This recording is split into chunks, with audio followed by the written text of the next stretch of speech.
if you don't mind. Can we go back? Yes, let's go back to the conjunction actually, if you don't mind. Go back. So, let's go back and look at the conjunction particularly. So, what do we know when we are working with such thing as conjunction? Conjunction includes a power vocabulary of what?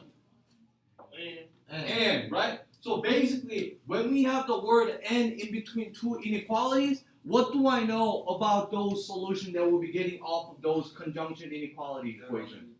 They're going to be touching. They're going to be overlapping. Now, let's take a look at the graph.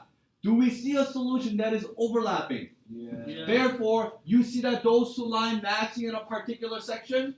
So, let's take a look at the solution. What is going to be my solution then? We start from where? Negative 3. Now, do we include that or not include that? Included. Do we include it? Yeah. We look at it. Oh no. Is it filled in or excluded? It's open. It's open. So, do we include that number or no? No. We don't. Always remember, when it is open, we do not include that. Now, look at 1. Are we going to include that number as well or no? Yes. We are, because it's filled in, right?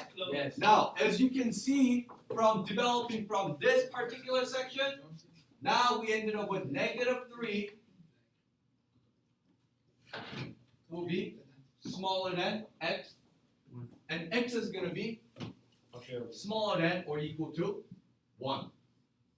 And, or such thing as conjunction, will be having an overlapping solution. Just think about it that way. And multiple overlapping. Try to make that mental connection. This is very important. Now, can we go down to disjunction then? Oh, no. Not yet? This right here is a compact form. Oh, perfect. I didn't know that. It was a word in there, they didn't know what it was. Okay. So, That when, is a compact form. So they just took that and made it into a compact form. perfect. That I didn't know. Perfect. Thank you, Ms. Lamont.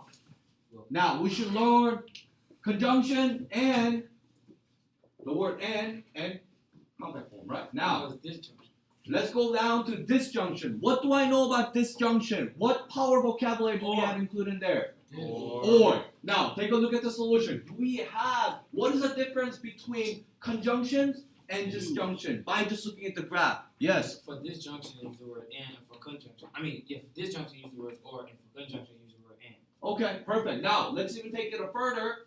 Take a look at the graph. What is the difference between conjunction graph and disjunction graph? Yes, Isaac. In disjunction they don't touch, but in conjunction they do. So, think about it this way. Even if you don't remember the actual hard vocabulary of conjunction and disjunction, think about or. You either pick red or green. It's one or the other, right? Are they overlapping?